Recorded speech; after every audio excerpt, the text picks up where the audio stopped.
We have developed speed, but we have shut ourselves in. Machinery that gives abundance has left us in want. We think too much and feel too little. More than machinery, we need humanity. We know the air is unfit to breathe and our food is unfit to eat. As if that's the way it's supposed to be. We know things are bad, worse than bad. They're crazy. Silence! The great and powerful Oz knows why you have come.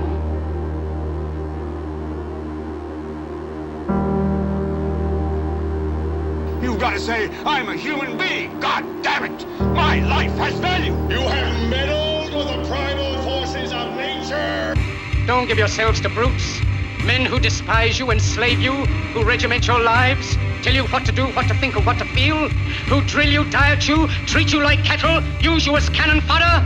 Don't give yourselves to these unnatural men with machine minds and machine hearts.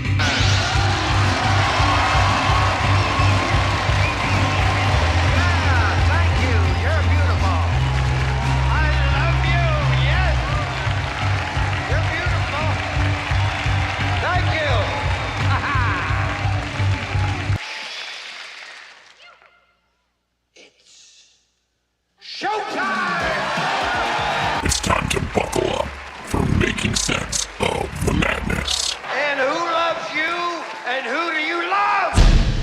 Hey everybody, Jason Bermas here, and we often highlight transhumanism on this program and artificial intelligence in its most real sense. In other words, the different types of quote-unquote AI. What is it able to produce? When we were talking about chatbots, how it is really about narrative management, and you have to set all these different parameters around it to get anywhere near the truth, or sometimes you just have to keep pressing it on the issues, showing it examples, and then it will placate to you. But in essence, it becomes what is really a reflection of what you yourself is willing to accept. Now, when we talk about artificial intelligence and we talk about transhumanism, obviously the two are inexplicably linked. But right now, as we go from AI to artificial general intelligence and more of these quote-unquote bot-like beings that are trying to provide really an imitation of life, we have to keep highlighting technologies like quote-unquote organoids. Now, what is an organoid? Well, an organoid is essentially an artificially grown brain of some type. And they vary in differences, but what we're really talking about is bioengineering, nanotechnology, and the coupling of that technology, what scientists will call wet electronics. They'll say we're wet electronics. People like Dennis Bushnell for example. With traditional electronics. And we've done that episode where we talked about the composer who used his brain waves to create sounds, and then later on, posthumously, had his organoids taken from stem cells, because it's not like these things are completely artificially created. We've never been able, as human beings, to create consciousness, to create life from nothing, right? It's a huge argument when you talk about that abiogenesis and this kind of species to species evolution, macroevolution theory. It doesn't really hold up. I'm just going to say that. Adaptation holds up. Mutation holds up. Species evolving separately because of their environments, like that, adaptation, that's a real thing. And so what's happening right now is that they are taking stem cells and they are creating different types of organoids, and some of which that will be incorporated into AGIs. Now, I often wonder whether or not a lot of this is simply hokum to get human beings to adapt to the idea, well, they're growing brains artificially. And those artificial, they're almost human. I mean, they're part human. Again, it's transhumanism in the reverse sense to strip us of our humanity, of our identity. Whether or not this type of technology, especially when incorporated into traditional electronics and machinery, is viable or not, I don't think that's the point. But maybe it is. Maybe it is. Maybe the reverse cyborgs that they're creating are the next big thing. We're going to get into all of it right here. Thumbs it up, subscribe, share, ring that bell, get all the notifications. Please check out all the documentary films, Loose Change Final Cut, and Fabled Enemies on 9/11, Invisible Empire, A New World Order Defined, and Shade the Motion Picture for my larger scale stuff. And remember, I can't do it without you. Let me say it again. I cannot do it without you. There are no paychecks. I want to continue down these paths. I want to continue going over Johns Hopkins University papers and things that you're not seeing in the vast majority of the alternative media. When they're talking about AI, it's always summoning the demon or the Antichrist. We want to show you more tangible stuff. So I want to thank everybody who has donated. Thank you, sir. You are my go-to on transhumanism, AI, 9/11, and everything else. Thanks so much. No, thank you. And thank everybody who has supported the broadcast. All right, let's get into it. Scientists grew a tiny brain that fires like a 40-day-old fetus. Mimicking multiple parts of the brain, this miniature mind could help scientists investigate a variety of neuropsychiatric disorders. Now, let me just say this. I'm not a Luddite. I want technology to empower humanity, but I see how traditional psychology has treated human beings and what they have treated it with, and it is criminal. It is criminal. My God. What favors have we done people? In fact, it seems to be more about mind control and disruption than anything else, than solving the issue. So, again, color me skeptical. In recent years, organoids, self-assembling cells developed from stem cells, have provided scientists ways to investigate diseases and disorders in labs without the need for animal models or donated human organs. Now, again, I'm all for technologies that give us more insights, that empower humanity. But I often wonder if that's what this is. So this is the actual Johns Hopkins site. We're going to just read the whole thing because it's pretty short, but it's also dense enough where I'm going to let you guys decide. I'm not going to pretend like I'm the authoritative figure creating organoids at the Johns Hopkins lab. I am not. I am not indeed. So researchers have grown a novel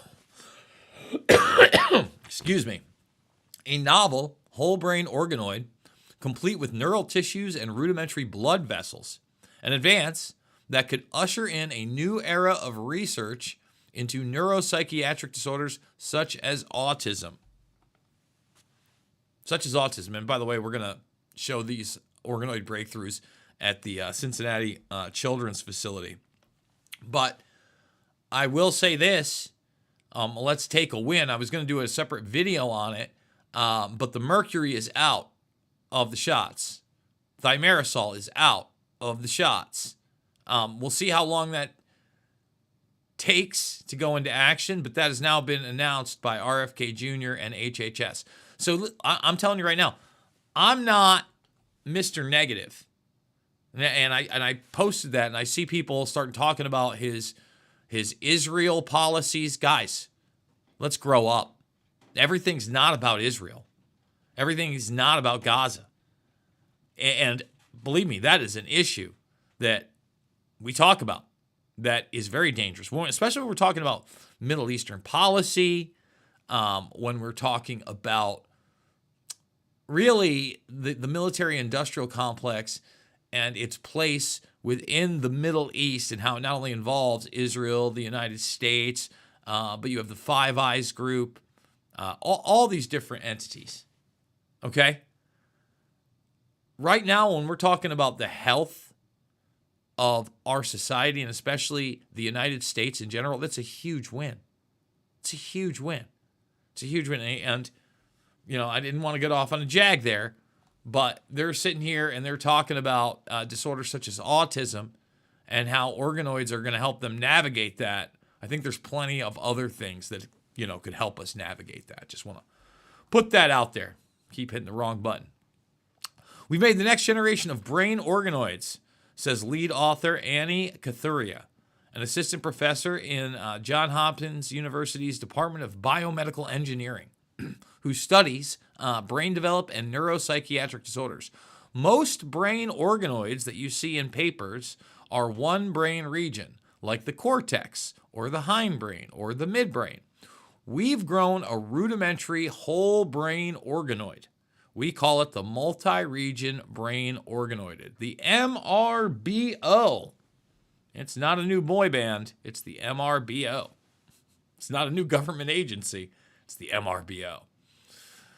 The research marks one of the first time scientists have been able to generate an organoid with tissues from each region of the brain connected and acting in concert. Okay? And it was published in Advanced Science. Let's see.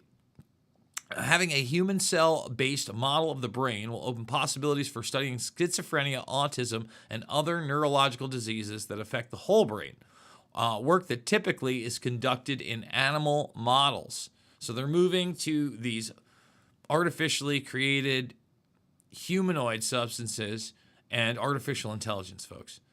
To generate a whole brain organoid, Kathuria and members of her team first grew neural cells from the separate regions of the brain and rudimentary forms of blood vessels in separate lab dishes.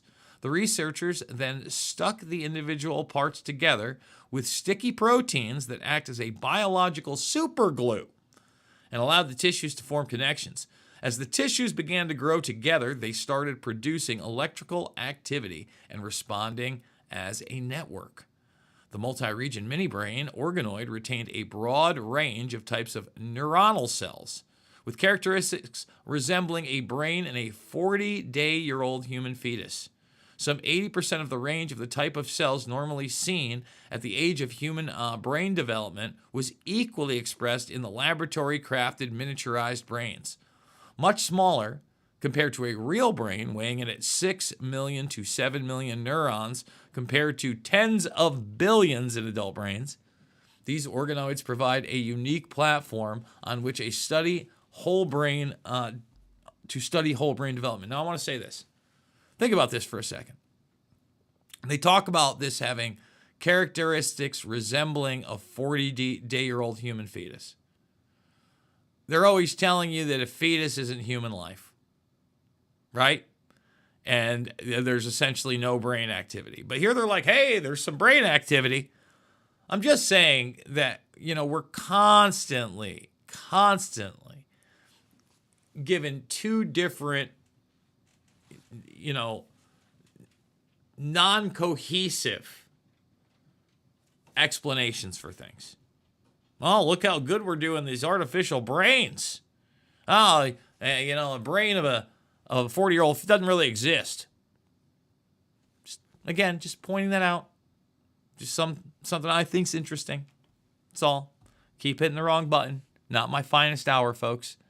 Let's continue. The researchers also saw the creation of an early blood-brain barrier formation, a layer of cells that surround the brain and control which molecules can pass through. We need to study models with human cells if you want to understand neurodevelopmental disorders and neuropsychiatric disorders. But I can't ask a person to let me take a peek at their brain just to study autism, Kathuria said. Whole brain organoids let us watch disorder develop in real time, see if a treatment works, and even tailor therapies to individual patients. And that's another thing that all this, Internet of Things into the Internet of Bodies is supposedly telling us, that we're going to have these individualistic therapies that are tailor-made for just us, just for our genetics. Again, color me skeptical. Let's finish this up. And I hit the wrong damn button again. I don't know why I keep hitting the wrong damn button. Using whole brain organoids to test experimental drugs may also improve the rate of clinical trial success, researchers said. Roughly 85 to 90% of drugs fail during phase 1 clinical trials. For neuropsychiatric drugs, the fail rate is closer to 96%. 96. I mean, what does that tell you, folks? 90, and think about the stuff they put on the market. This is because scientists predominantly study animal models during the early stages of drug development. Whole brain organoids more closely resemble the natural development of the human brain and will likely make better test subjects. I don't know. Disease, and it's the same line. I don't even want to read the last paragraph. This is extremely interesting as well. This is that other aspect. But before we get into that other aspect of organoids, in conjunction with AGI and traditional electronics, as you can kind of see in the thumbnail, human brain organoids, credit David Ballard, San Diego. We're going to play this clip. And again, they always talk about benevolence and, you know, we're going to solve things. And I'm all for it. I'm all for solving things. But how much have we solved in my lifetime? The dawn of a new era in medical science is upon us. At Cincinnati Children's, an innovative journey begins, promising a revolution in the way we understand and treat illnesses. I want to look forwards, and the only way to look forward is to see things no one's ever seen before. And that's what this biology is allowing us to do. Imagine a world where organ failure is not an end, but a new beginning, where regeneration and healing flow seamlessly from scientific discovery into the hearts of those who need it the most. In the bustling labs of Cincinnati Children's, leading scientists are charting new territories. They are building upon a powerful breakthrough: the development of organoids, miniature, lab-grown organs that mirror their full-sized counterparts. We've been pioneering the organoid models that span across the entire human body. So we have created human brain, human gastrointestinal tract, including esophagus, stomach, small and large intestine. These organoids hold the key to not only visualizing disease like never before, but also to unlocking treatments that were once thought impossible. So the promise of organoid research, it's enormous. It's no longer science fiction. A few years back, we were talking about growing our own cells in the lab, building functional human tissues and functional human organs. Right now, this is a reality, and we are living it today. The impact of this groundbreaking innovation goes far beyond organ transplantation. Organoids offer an unprecedented opportunity to accelerate personalized medicine, identifying how a specific treatment can benefit an individual patient from autism to ALS, cancer to Parkinson's. The word no doesn't exist in my vocabulary. It's what's the next way to do that. That's what philanthropy does. It tells me not to accept no. This exploration into organoids isn't just about groundbreaking science. It's about heart and soul. It's about the mother who can once again dream of watching her child play in the sunlight, free from pain. It's about the father who can hope for a future where his child's health is not a lingering doubt, but a vibrant reality. Cincinnati Children's stands at the forefront of these possibilities, fueled by relentless commitment and visionary partnerships. But this quest is more than a scientific endeavor. It is deeply personal. And it cannot succeed without the compassionate hearts of supporters like you. Together, we can turn scientific possibilities into realities, rewriting the narrative for children and families around the globe. Become a part of this extraordinary journey. We do things that other people think are crazy, that will never work. And yet they give us insight that has led us to today. With your help, we will cultivate breakthroughs in organoid research and medicine. Because every child deserves the chance to dream, to play, and to live their best possible lives. So you know what I saw there? I saw a lot of over-promising. I saw them playing on the heartstrings of children in particular. I saw them throw in the cancer word with autism and all these other things. And boy, have they been promising to me and my generation they were going to get rid of cancer instead of it exploding everywhere. So, again, color me skeptical. The Brunswick lab, we got all these different labs. We got, organoids you're going to start hearing about, not just from Jason Bermas, I promise. The Brunswick lab looks perfectly normal. Perfectly normal masked and gloved scientists are pulling petri dishes from fridges, lining up microscopes, and describing the workings of a dark blob splayed untidily on a microchip. The blob. The blob is anything but normal. It is a mini brain, or a mini hippocampus, to more accurately describe the cells. See how this one is an individual part of the brain incorporated into traditional electronics, whereas the other one was a multitude? And it's growing onto a tiny silicon chip. Wiggling. Gossamer threads spray outwards above dark map-like lines of circuitry as the organoid sends feelers outward into its tiny world. What are they doing? Great question. They're extending. That's the thing with biology. It's beautiful. It seeks out connections. So it seeks out connection, and then you end up with these integrated circuits that we control. That's Cortical Labs Chief Scientific Officer Brett Kagan talking to Cosmos. We've got a paper under review now comparing the organoid intelligence pathway versus what we're calling bioengineered intelligence. The interesting thing is that neurons show a huge variety of responses. So figuring that out is part of sort of the algorithms of intelligence, if you will. Kagan's company is one of a handful at the forefront to work to build a biological computer that can skip past the limitations of the zeros and ones that artificial intelligence is built on.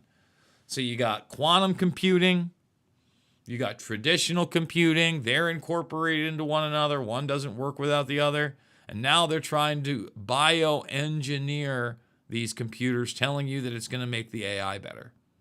But what biological intelligence may be able to solve many of the problems currently facing artificial intelligence, the huge energy requirements and fundamentally different way of reasoning for a start, it also comes with a big ethical question we don't have answers to yet. Oh, you think? You think? Biological computers' brains are undeniably more powerful than silicon ones, are they? As demonstrated in 2021 by researchers from Hebrew University of Jerusalem, they showed that one cortical neuron has similar processing power to a multi-layer deep neural network, the foundation of deep learning models. All that tells me is we're pretty awesome. We're pretty awesome. But the differences run deeper, right down to the way biological and artificial intelligence operates. Casual reasoning, in the neural root of tomorrow dreaming, it's our brain's ability to think. This leads to that. It can be based on some data or no data, or even go against all data, wrote a neuroscientist turned English professor Angus Fletcher, and he's right there. Listen, just like we were talking about with Geordie Rose earlier this week in artificial intelligence, these things are different than us. Large language models are not humans. They're trying to blur that line. They're trying to make these things ever more human-like because transhumanism is the next big step as more and more power is centralized.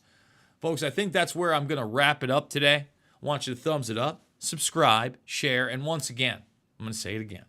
I need you.